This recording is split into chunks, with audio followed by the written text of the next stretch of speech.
Above the constitution ನಾನು ಮತ್ತೆ ಅದೇ ಕೇಳ್ತಾ ಇದ್ದೀನಿ sir. We are back to square one.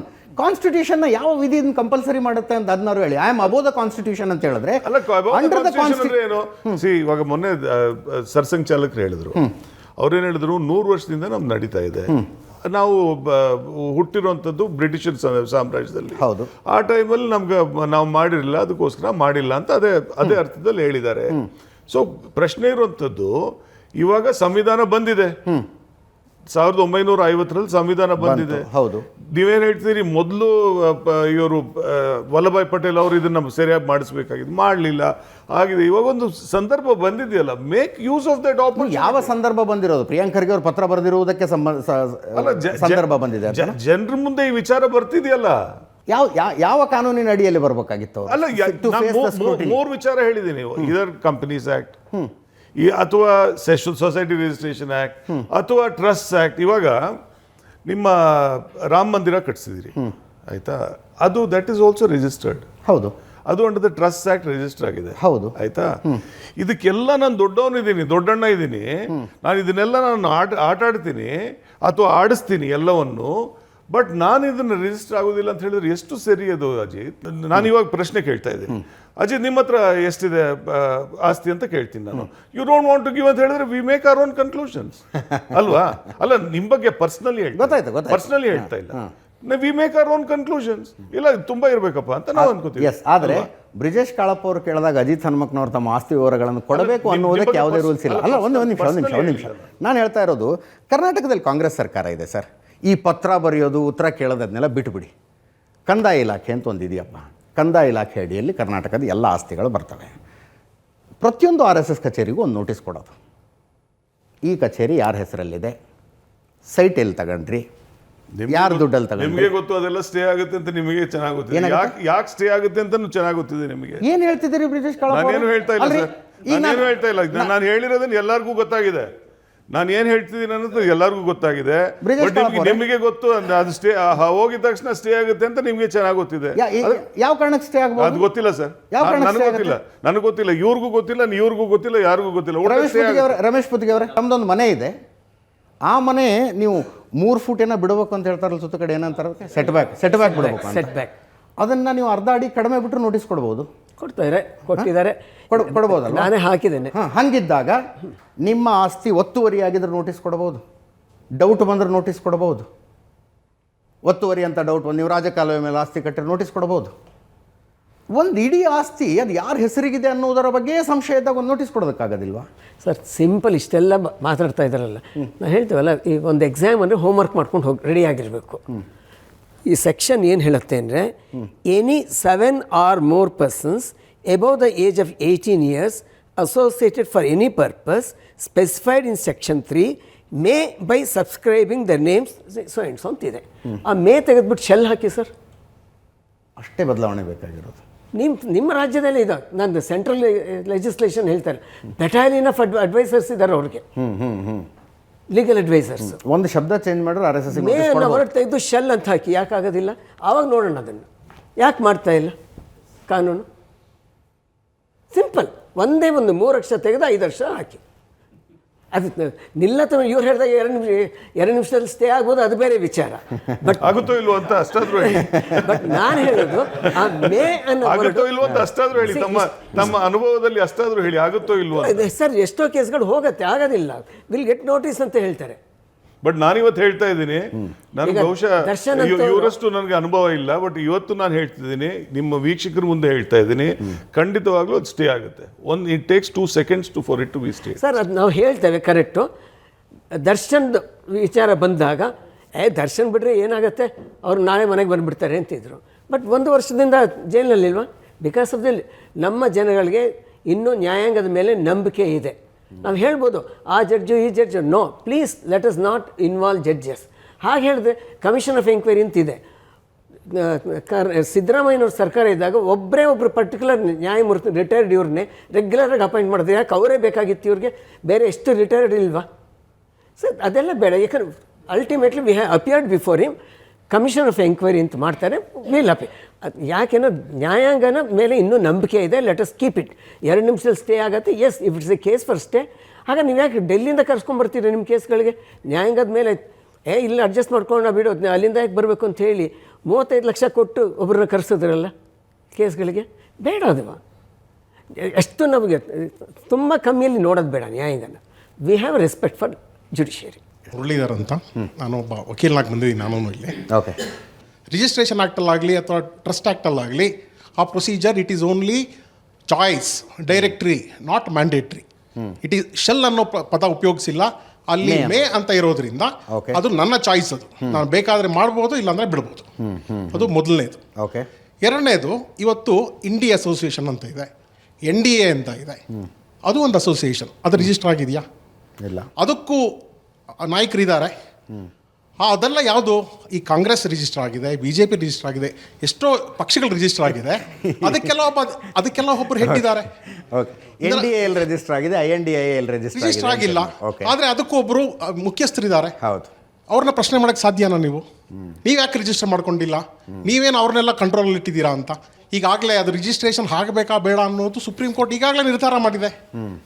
Supreme court 1969 ನಿರ್ಧಾರ ಮಾಡಿದೆ ಅದು ರಿಜಿಸ್ಟ್ರೇಷನ್ ಬೇಕಿಲ್ಲ ಅಂತ. ಯಾತಕ್ಕೆ ಮತ್ತೆ ಅದನ್ನು ನಾವು ಪ್ರಶ್ನೆ ತೆಗಿಬೇಕು? ಅದು ಸುಪ್ರೀಂ ಕೋರ್ಟ್ ಅಂತ ನಿರ್ಧಾರ ಮಾಡಿದ್ಮೇಲೆ ಪ್ರಶ್ನೆ ಮಾಡುವಂಥ ಅಧಿಕಾರ ಇದೆಯಾ? ಹೊಸ ಪ್ರಶ್ನೆ ಮಾಡೋದಾದರೆ ಹೊಸ ಕಾನೂನು ತನ್ನಿ ನೀವು. ಅದು ಒಂದು ಇಲ್ಲೀಗಲ್ ಆದರೆ ಅವ್ರಿಗೆ ಯಾಕೆ ಬೇಕು ಮಾಹಿತಿ? ಒಂದು ಇಲ್ಲೀಗಲಾಗಿ ಒಂದು ಸಂಸ್ಥೆ ನಡೀತಾ ಇದೆ ಅಂತಂದರೆ ಅದನ್ನು ಕ್ವಶನ್ ಮಾಡುವಂಥದ್ದು ಅವ್ರು ಮಾಡಬೇಕಾ, ಸರ್ಕಾರ ಮಾಡಬೇಕಾ? ಇಲ್ಲೀಗಲ್ ಅಂತ ಯಾರು ಕೂಡ ಹೇಳಿಲ್ಲ ಸರ್. ಅದು ಇಲ್ಲೀಗಲ್ ಅಂತೂ ಅಲ್ವಲ್ಲ. ಇಲ್ಲೀಗಲ್ ಅಂತ ಯಾರು ಹೇಳಿ? ಇಲ್ಲಿಗಲ್ ಅಂತ ಹೇಳಿಲ್ಲ.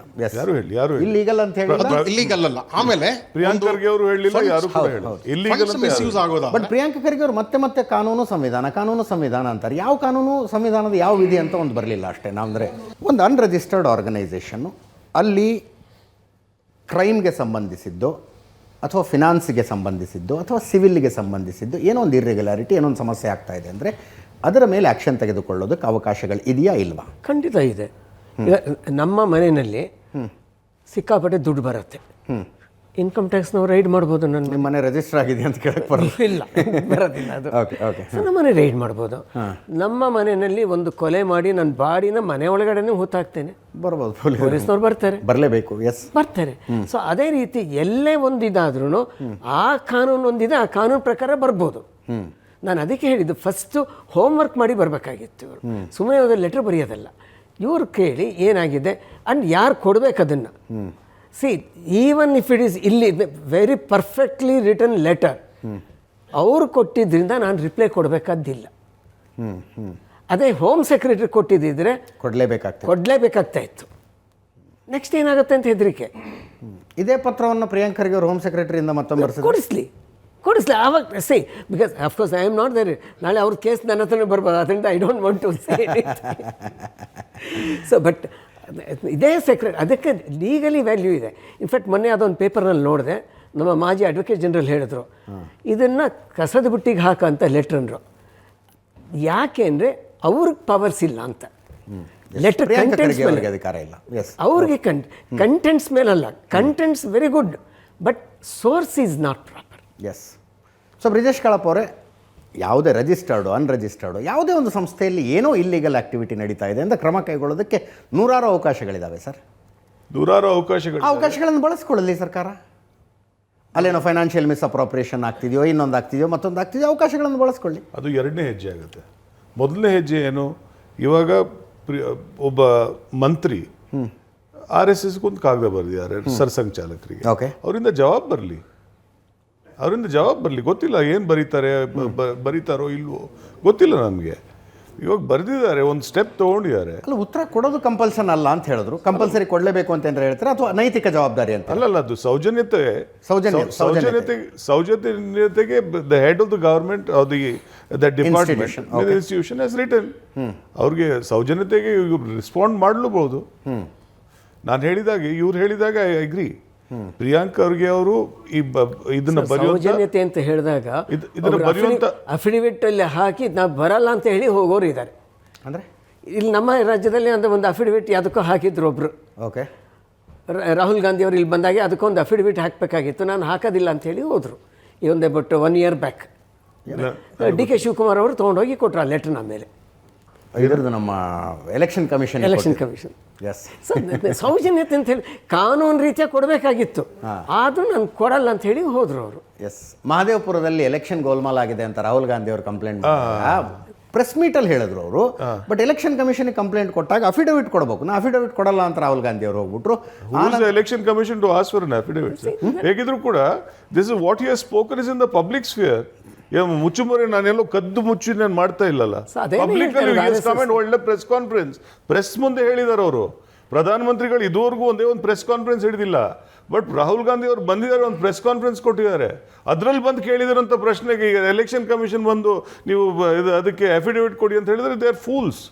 ಅಲ್ಲ ಸರ್, ಅಫಿಡವಿಟ್ ಕೇಳಬಾರ್ದು, ಎಲೆಕ್ಷನ್ ಕೇಳಲೇಬಾರ್ದು. ಯಾಕೆ ಕೇಳಬೇಕಿದು? This is in the public. ಇವಾಗ ನಾನೊಂದು ಎಲೆಕ್ಷನ್ ಕಮಿಷನ್ಗೆ ನಾನು ಬಂದು ಒಂದು ನಿಮಿಷ, ನಾನು I am not the candidate in Mahadevapura. I am making a statement against the election commission saying ಇಂಥದ್ದು ಅವ್ಯವಹಾರ ನಡೆದಿದೆ, ಸರಿ ನಡೆದಿಲ್ಲ ಅಂತ. ಆಯ್ತಾ? ಇಲ್ಲ, ನನ್ನ ಅಫಿಡೇವಿಟ್ ಕೊಡಿ. ಅದೇನು ಇಟ್ಸ್ ಎ ಫೂಲಿಶ್, ಬಾಲಿಶವಾದ ಒಂದು ರಿಕ್ವೈರ್ಮೆಂಟ್. ಯಾಕೆ ನಾನು ಅಕಸ್ಮಾತ್ ಅಫಿಡೇವಿಟ್ ಇಲ್ಲ ಅಂತ ಹೇಳಿದ್ರೆ there is no proof that I have spoken this.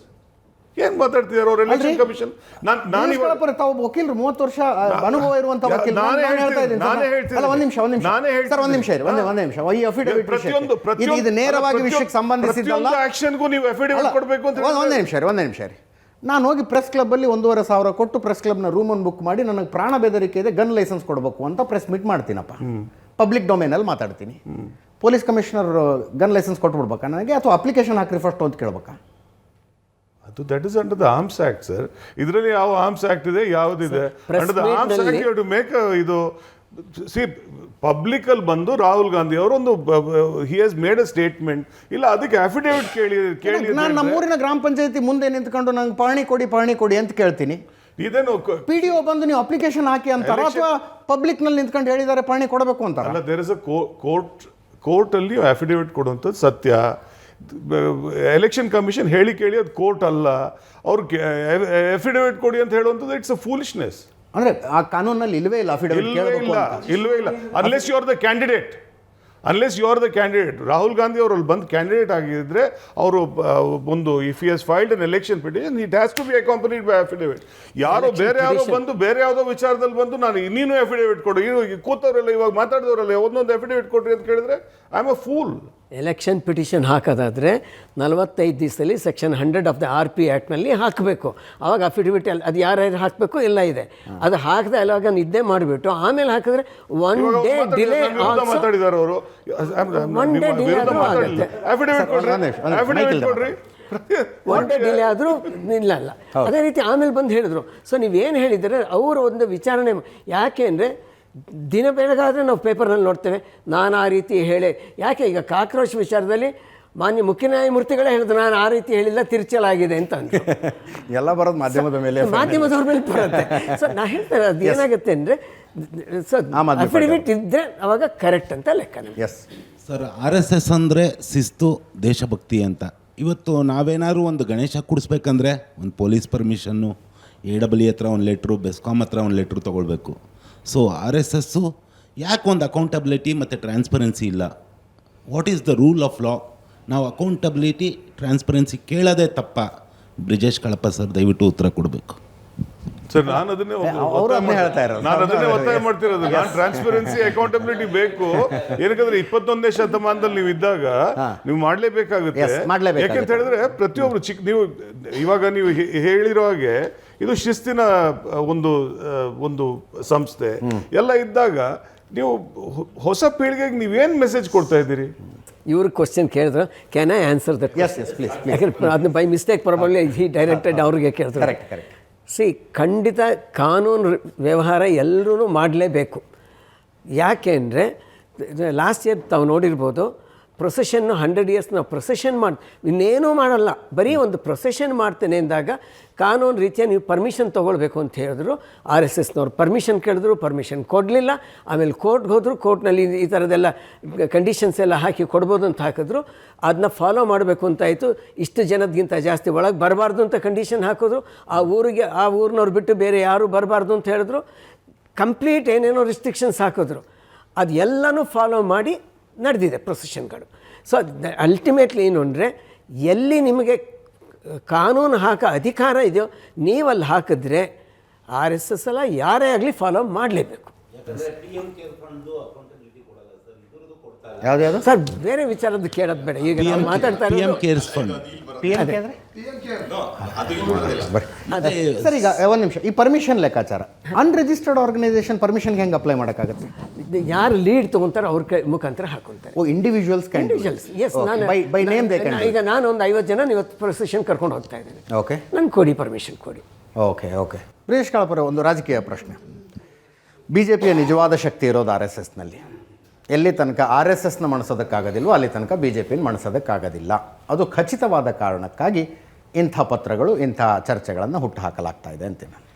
ಇಲ್ಲ, ನೀವು ಒಂದು ದೃಷ್ಟಿಕೋನದಿಂದ ಅದು ಸರಿಯಾಗ್ಬೋದು, ಬಟ್ ಇನ್ನೊಂದು ದೃಷ್ಟಿಕೋನದಿಂದ ನೀವು ಸಮಯ ಹೋದ ಹಾಗೆ ಯಾವುದೇ ಒಂದು ಸಂಸ್ಥೆ ಇರ್ಬೋದು, ಯಾವುದೇ ಒಂದು ಆರ್ಗನೈಸೇಷನ್ ಇರ್ಬೋದು, ಏನೇ ಇರ್ಬೋದು, ಅವರು ಸಮಯಕ್ಕೆ ತಕ್ಕಂತೆ ಅವ್ರು ನಡಿಬೇಕಾಗುತ್ತೆ. ಓಕೆ, ಇಲ್ಲ ನಾನು ಇದನ್ನೇ ನಡ್ಕೊಂಡು ಬಂದಿದ್ದೀನಿ ಎಷ್ಟೋ ವರ್ಷದಿಂದ ಅಂತ ಹೇಳಿದ್ರೆ ನಡೆಯೋದಿಲ್ಲ ಇದು. ಇವಾಗ ಇವ್ರು ಹೇಳಿದ್ರಲ್ಲ, ಎಲ್ಲ ಪ್ರತಿಯೊಂದಕ್ಕೂ account, pie to pie account ಇದೆ ನೋಡ್ಬೋದು ಅಂತ. ಇವಾಗ ಆಮ್ ಆದ್ಮಿ ಪಾರ್ಟಿ ಅವರೊಂದು ಟೈಮಲ್ಲಿ ಮಾಡುವಾಗ ಪ್ರತಿಯೊಂದು ಅಮೌಂಟ್ ಹಾಕ್ತಾ ಇದ್ರು ಪಬ್ಲಿಕ್ಲಿ, ಆನ್ಲೈನ್ ಹಾಕ್ತಾ ಇದ್ರು. ಹಾಕ್ಲಿ ಆನ್ಲೈನ್ ಹಾಕ್ಲಿ.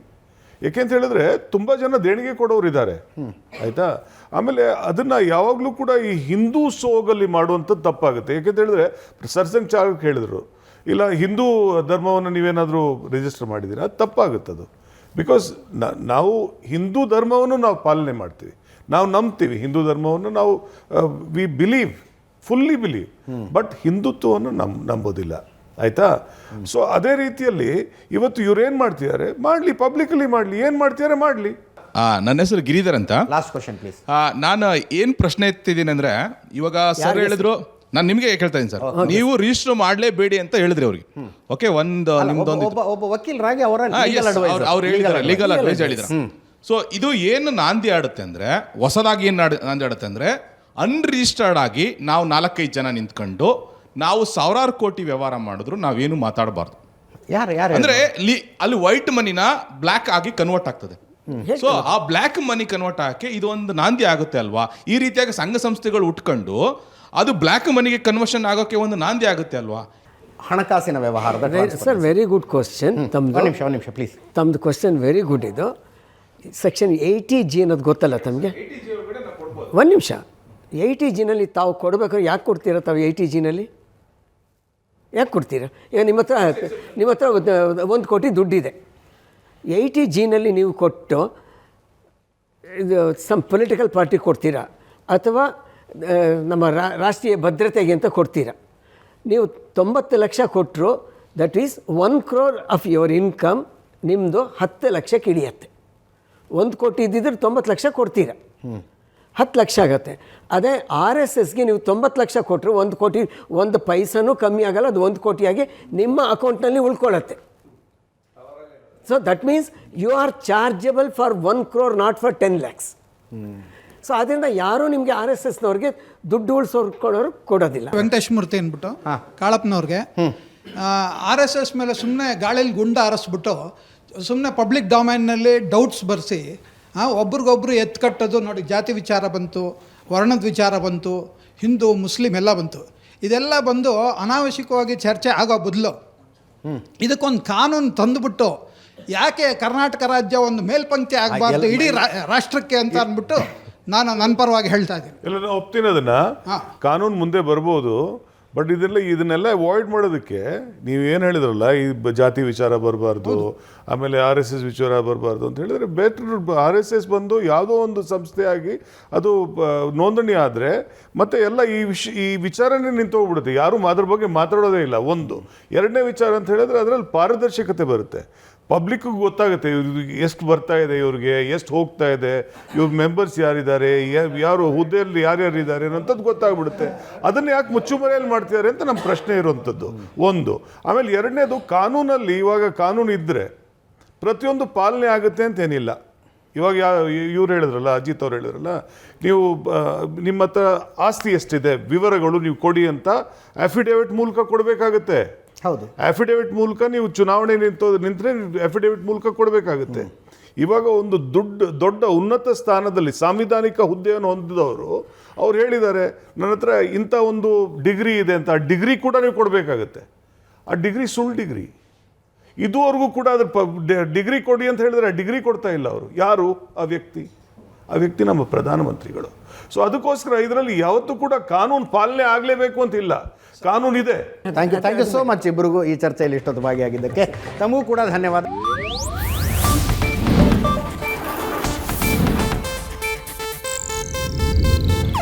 ಇದು ಏಷ್ಯಾನೆಟ್ ನ್ಯೂಸ್ ನೆಟ್ವರ್ಕ್ ಪ್ರಸ್ತುತಿ.